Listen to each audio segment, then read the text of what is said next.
Guys, welcome to my channel. Today, pupunta tayo sa Gavin Auto Accessories dito sa Las Piñas para magpakabit ng dashcam.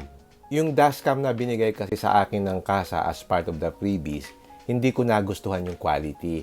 So, naghanap ako ng mas magandang quality. At naalala ko yung dati kong pinagpakabitan ng aking dashcam sa aking Montero. Itong Gavin Auto Accessories, kaya bumalik ako dito. Ang location ng shop nila is number 30 Aurora Drive, Las Piñas, Metro Manila. Madali mo silang mahanap. Search mo lang sa Waze, Gavin Auto Accessories at lalabas na yon. Specialty nila yung magkabit ng car alarms, yung ceramic tint, horns, dashcams, LED lights, speakers at marami pang ibang na accessories. Mas maganda kung tumawag muna kayo for appointment than just walk in. Kasi marami silang kinakabitan, baka hindi kayo maasikaso. Mas maganda mag-appointment kayo para sigurado. So ito yung number nila at ilalagay ko rin dun sa description below para kontakin nyo na lang sila. Okay, ito na yung model na ikakabit natin na dashcam. So this is a newer model. Opo, newest model po nila. So ito po yung older model ng 4K resolution nila. Tapos ito yung lumang model na A800S. Pero 4K resolution, okay din siya, sir. Ang ano lang dito, ang in-upgrade lang nila talaga dito, yung lens ata nila, inayos nila. Sa gabi kasi medyo malakas yung blurry ng mga ilaw. Tapos dito, dito kinorek na, dati ganun siya. Para may stigmatism, sir. Pag sa mga headlight malalakas, parang ang lakas ng cloudy yung mga ilaw. Pero nakikita ba yung plaka nung sinusundan mo? Opo, mas malinaw na po. Mas malinaw na siya. Actually, daming nagre-review nito sa YouTube. Oo. Tapos may application na rin siya, same nung sa Dash Ultra mo before, sir. Okay. Pero ito, Xiaomi na kasi ito, sir.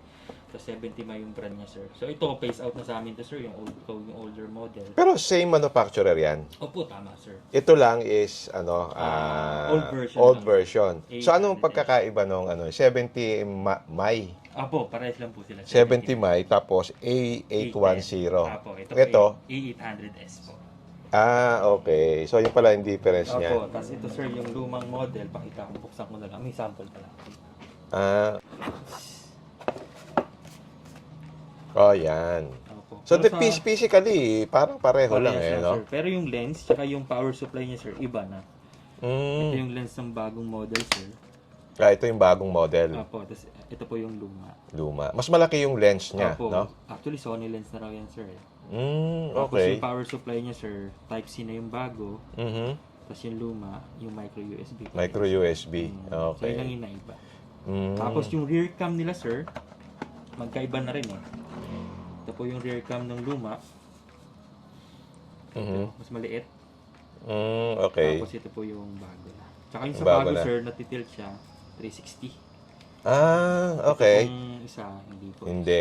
So ito mas maganda pala, no? Pwede itutok sa pasahero mo sa Oo. loob, sir. Pero may nakita ko na yung pagkabit mo sa glass, meron siya nilalagay na plastic. Static film po, sir. Meron Static siya. film. May kasama siyang Opo, static ito po, film. yes, sir. Even yung rear Yun. cam, sir. Pare sa rear cam. Opo, Oo. ito po Yung sa iba, front yung cam. iba kasi, yung rear cam, walang ganyan eh. Oo. Sa atin, sir, meron. Oo, yun ang maganda, no? So, kakapit na kapit. Opo, tama. Para hindi kumapit no sa glass yung Ito naman yung sa harap, sir. sa harap. Ayun, okay. Tapos, ano pa bang meron dito? Meron na rin itong, sir, advanced driving assistance na I believe meron na rin yung Ford nyo, sir. Ano yung driving assistance na yan? Sir, kunyari, mag-change lane ka. Okay. Sabihin niya, lane departure. Okay. Kapag ka naman traffic, may nakita siyang movement, Oo. pwede ka nang sasabihin niya, movement detected. Tapos kapag medyo mabilis ka, sabihin niya, tingnan mo yung harap mo, pero in English. Tapos ang power supply, Sir, pwede natin siyang ilagay din sa may rear view mirror USB socket niya, sir. kaya ba yun? Pwede, sir. Included sa package nila Oo. is yung mahaba. Okay. Ito, sir. So, might as well, sir, if makakabili ka or kung magkaroon ako Hindi, in kung... future, sige. para mas malinis, Oo. pwede mas maiksi. Maigsi. Pero ang Okay. gagawin nating diskarte rito ngayon, sir, or tira na gagawin natin, pagkapangin na lang natin ng medyo mahaba, tapos ibabalik natin siya doon. Tapos babalitan natin ng magandang tape natin. Okay, para hindi Para kita yung cable. presentable din. Oo. Kasi iniisip ko, meron din kasi yung yung sa lighter, yung sa Pwede rin, sir, doon. Oo, Kaso, kaso Parang sa Montero mo sir dati, yung medyo Oo. mahaba siya doon. Mahaba, no? Para mas malinis. Mas malinis, so. Mm. Tapos, pag ano yan, pag patay yung makina, nag-ano ba siya? Yung nagko-consume ng Sa battery? ibang kotse sir, lalo na sa mga Toyota, patay siya.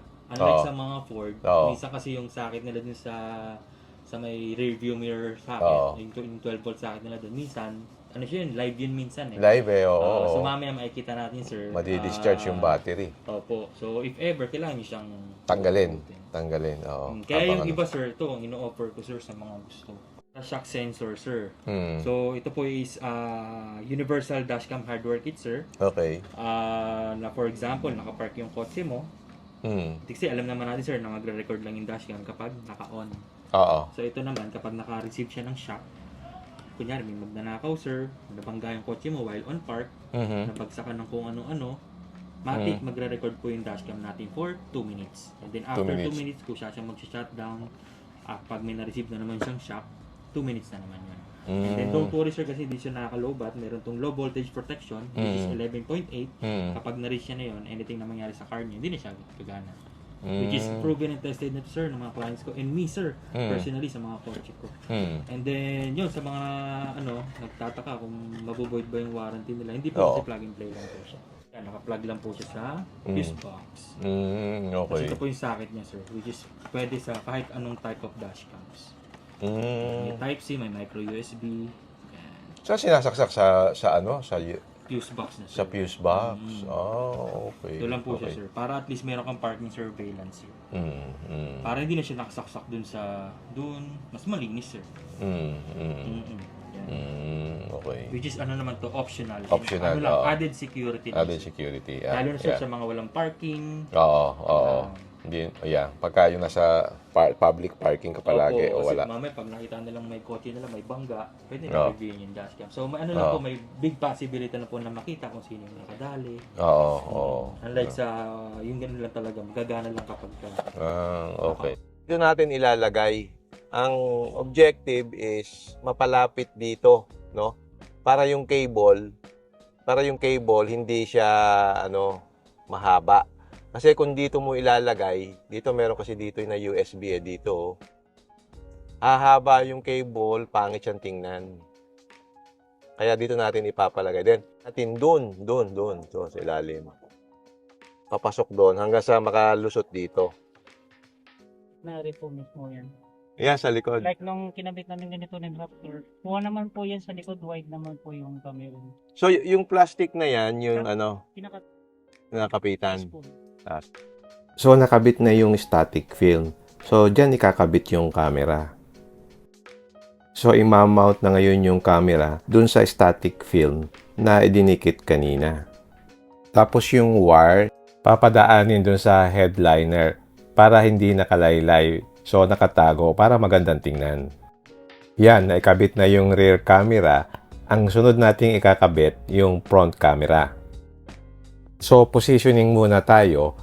So, imamount natin yung static film para doon ngayon imamount yung camera. Kasi merong guide dyan. So, yan ang ipa-follow mo para may kabit mo ng maganda yung camera. So, we take into consideration na pwede siyang matanggal kung gusto mo. So, yan, may base siya. Ito, so, pag, okay. Touchable.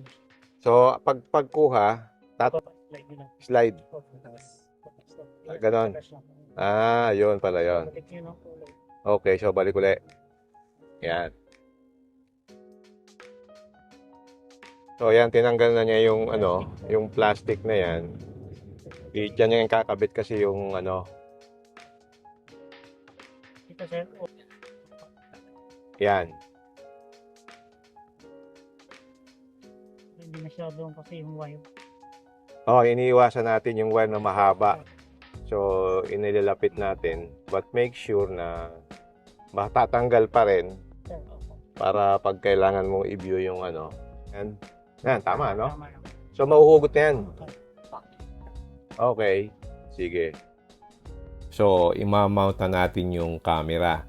So, we decided na dito ilagay sa may passenger side, no? So, make sure lang na pantay yung kabit. Tapos, ang power supply mo, Ayun. Okay. Ito po. Kasi kung dito masyadong mahaba, pangit. Opo. Hmm. Hindi kasi ni sus. So, dalawang wire pala yan, no? Isa sa camera Supply. at isa sa power supply. Okay. So, kabit na natin yung sa camera. And then, yung isa sa Dashcam po. Sa camera. Camera. Opo. yun. Itong wire. Then, yung wire, ipapasok dyan sa headliner. So, tatanggalin yung mga rubber. Diyan papadaanin, no? Opo. Dahil. Okay. Then, yung wire, itatawid dun sa B-pillar. Iipitin dun sa loob. And then, tatanggalin mo yung rubber. Doon mga yun, papadaan sa parang kanal na yan hanggang sa maikabit mo yung wire doon sa rear camera. Then, idudugtong mo ngayon yung wire doon sa rear camera. But mas mahaba yung wire. So, kailangan mong itago doon sa side panel. So, ang ginagawa nila, tinatago nila doon, tinetape yung, yung wire para maipasok doon sa loob para malinis. Nasa loob. So, next natin gagawin dito sa harap, Power supply. power supply. Next, dito tayo. So, yun ang power supply, no? So, dyan din. So, iipit lang doon sa, sa rubber. Since mahaba yung cable, kailangan nating itong itago doon sa ilalim. Meron niyang wiring harness doon sa ilalim eh. Pwede mong i-anchor doon yung cable. So, dapat malinis yung kabit. Yung cable, dapat itago mo ng mabuti doon sa ilalim. Yan, naitago na natin yung cable. So, dito tayo kukuha ng power sa USB port. Ayun, nakabit na. So, meron na ngayon siyang power supply. So, itetest na natin and then ise-set up na. So, makita mo dito, na itago niya dito, no? So, yan, counting allowance na lang talaga dito yung... So, yan, okay na. Paturo na ngayon tayo kung paano i-operate yung camera. Okay. Next nyo lang. Meron kang 4 button dito, sir. 1, 2, 3, 4. Okay. Meron kang mga, Arrow. mga tawag dito, mga sign. Okay. Parang guide. Ano naman siya, user-friendly naman siya. Madali naman. Next nyo lang. Tapos set natin yung date, sir. Yung date.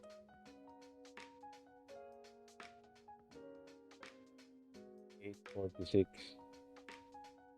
Okay. Next lang. Format natin, sir, yung SD card natin. Okay. Saan nakalagay yung SD card niya? Dito po, sir, gilid, sir. Yan mo, Sa side. press mo lang siya. Matatanggal na. Pag ano, salpak yun. As long as tama yung pagsalpak. Okay. So, pina-format niya ngayon, no? Opo. Ano yan, sir? Ano yan talaga? Automatic yan. Okay. Farm ka talaga niyan. Okay. So, kung nakita niyo, sir, yan, kahit nandito siya sa gilid, or kahit nandito, kita pa rin yung Ah. gilid dito. Paano mo ina-adjust yung camera lens, yung 360 Yung sa likod lang yun, sir. sa likod? Pero dito, pwede mo siyang itaas baba. Baba mo lang. Yan. Okay, yan. Pero yung ganyan siguro, sir, okay ka na dyan, sir. Okay, yan. Basta kita yung hood, tsaka yung Yan. Okay. Tapos yun, again, sir, mayroon kang 4 na button. Meron siyang ito, switch to rear camera view. Pag pinindot niyo yung katapat niya, sa likod na po. So, yun lang Okay. sa mga pic. Oo. Nasa labas yung camera. Ito, kita yung bed, no? Recorded ko. Okay. Pag pinindot mo ulit, Sa front. pero hindi po ibig sabihin, sir, na nakikita nyo, yun lang nagre-record. Sabay pa. Sabay pa rin siya nagre-record. Ito naman, sir, yung parang Okay. pinindot nyo yan, magre-record siya ng emergency recording footage. Mhm. Pero if ever, sir, wag naman po sana kayo po yung nadawit sa aksidente or nakabangga or automatic yan, sir. Okay. Depending sa sensitivity na isi-set natin yun. Okay. Ito naman, sir, yung pangatlo, gallery. Okay. Yun nga pala, sir, yung file na yun, rekta yun sa emergency file natin. So, Okay. feeling ko, sir, magmamanual ka lang. If ever hindi ka naman kadawit or gusto mo lang i-save yung footage na yun na tingin mo is importante. Mhm. Pero nga, kasi automatic naman yan. Pag ikaw naman yung nasalpukan. Okay. At antayin nyo lang matapos yan, pupunta na yan sa emergency file natin or sa events file natin. So, wait lang natin dito. Tapos punta tayo ng gallery. Okay. That footage. Okay, gallery. Gallery. Kita naman sa picture, yung katapat niya, pindutin nyo lang. Next. lalabas na yung all video, sir. So, all video, sir, meaning yan yung mga footage na Na- tinahanan mo lang, Mhm. lahat andyan. Nakuha na lahat. Compare sa, except sa mga emergency footage. So, for Okay. example, sir, ito yung pwede nyo i-review rin. Yan, yung sabi nyo kanina, sir. Oo. Yan na rin yung date and time, yung takbo nyo, GPS coordinates, nandito rin. Okay. Paano mag-delete? Yes, sir. Pagka sinalik mo yung file, kunyari, Oo. ito lang, sir, may delete button, may parang delete icon dito. Follow mo Okay. po, yes. Yes. Nag-delete na siya. Okay. Pero para mas madali, sir, format na lang siguro SD card, given na wala namang Oo. SD card. Pero yung SD card niya, pinapatong-patungan lang niya yung Opo, ano. tama po. Pero yung emergency footage, sir, hindi siya. Same pa rin sa Dash Ultra na. Hmm. Hindi siya madidelete. Hindi siya madidelete. Delete mo.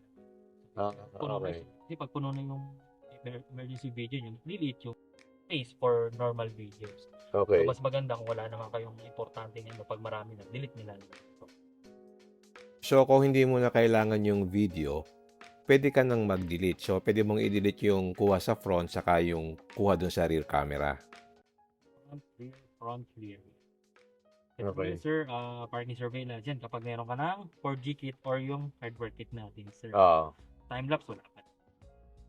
Photo, sir, meron din tayong photo gallery. Kasi, sir, meron tayong din na pwede ka mag-picture. Pero, lastly, sir, settings. Settings. So, sa settings, sir, dyan yung mga video settings. Recording duration, sir, may kita nyo dyan.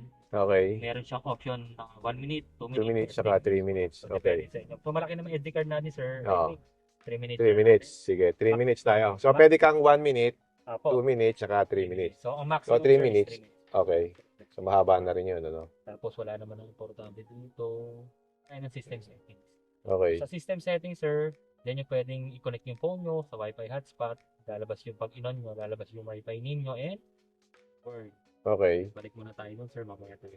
Dito nyo rin pwedeng i-set yung time, date, system language, pwede kayo ayos ng mga date and time. Tapos, pa ba?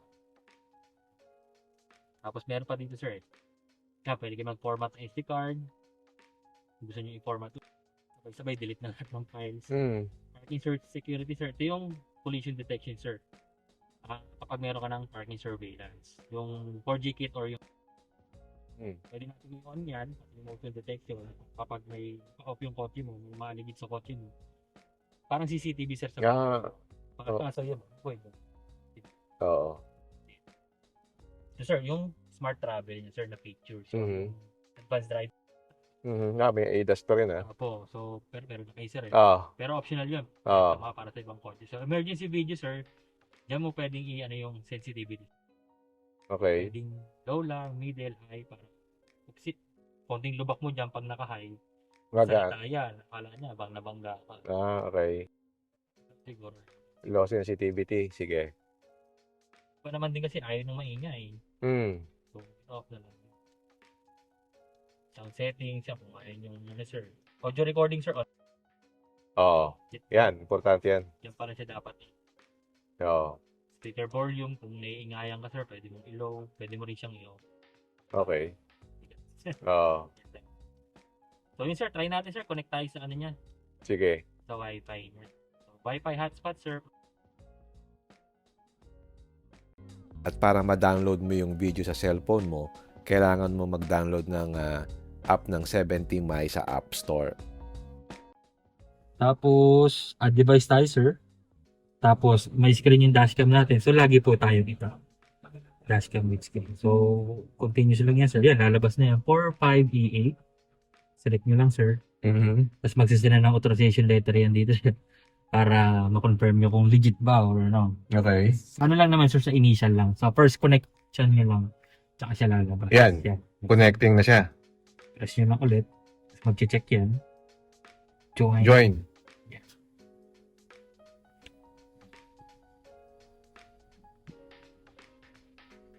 Yun.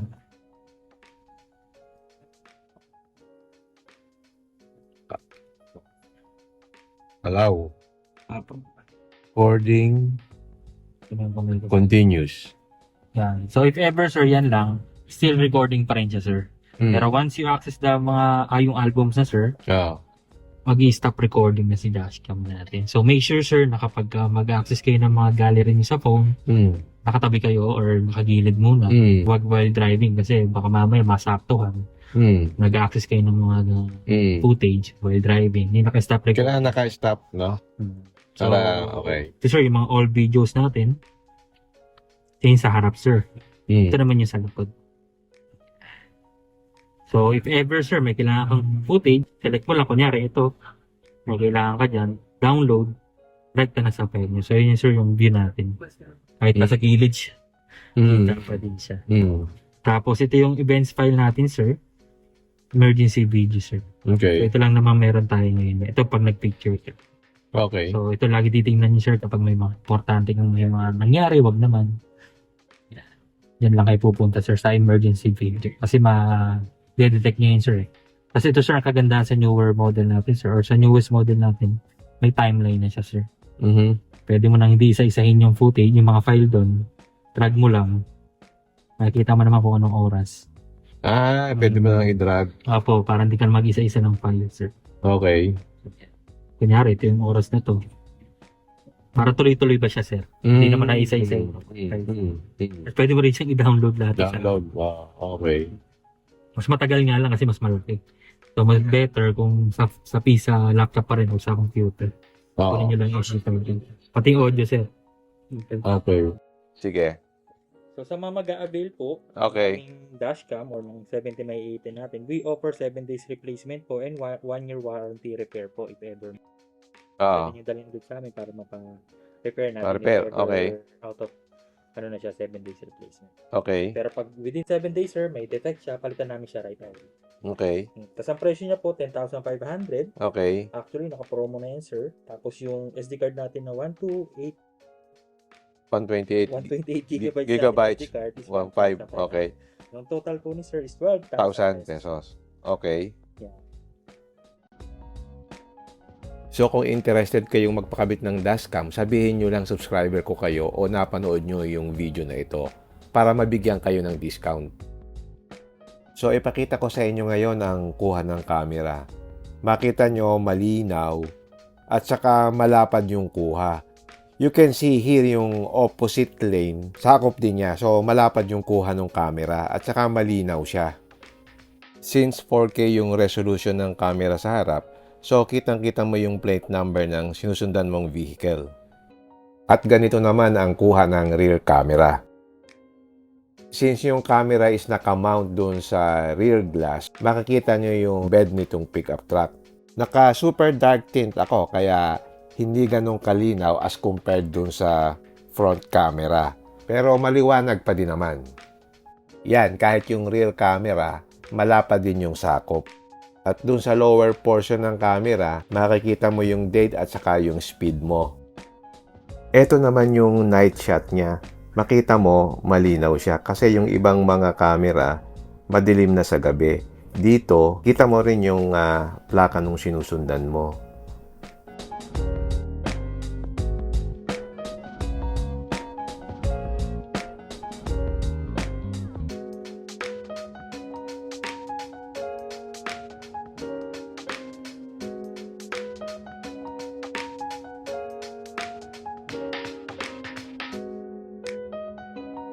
Yan, nakakabit na. Ang ginawa ko, pinagsama ko yung dalawang wire para malinis tingnan. Parang isang wire na lang ang parang mong nakikita. So, nagkabit ako ng wire hider para mas malinis tingnan. Para mukha pa rin siyang OEM. Kasi ang pinakaayaw ko sa lahat yung may wires na nakikita. Again, dito ako nagpakabit sa Gavin Auto Accessories dito sa Aurora Drive, Las Piñas. So, yung address at saka contact number, ilalagay ko din sa description below para tawagan nyo na lang. Sabihin nyo na lang, ni-refer ko kayo sa kanya para mabigyan kayo ng discount. Okay, hanggang dito na lang. If you like this video, don't forget to like, share, and subscribe. Until next time, see you again in my next vlog. Bye!